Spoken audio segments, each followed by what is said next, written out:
Mabibilis na balita po tayo. Patay ang isang lalaki sa Ormoc, Leyte matapos barilin malapit sa kanyang bahay. Ayon sa investigasyon ng pulisya, nagpapakain noon ng alagang panabong na manok ang biktima nang dumating ang sasakyan ng mga gunman at saka siya pinagbabaril. Tinutugis na ang mga suspect na nakatakas matapos ang krimen. Inaalam pa ang motibo sa pamamaril. Sa Ormoc pa rin, arestado naman ang 5 suspect na sangkot umano sa iligal na tupada sa Barangay Nueva Vista. Ayon sa pulisya, kabilang sa mga naabutan nilang nagsasabong ang isang barangay chairman at tanod mula sa ibang barangay.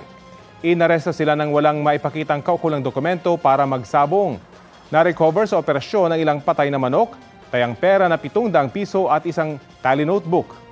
Mahaharap ang mga suspect sa karampatang reklamo.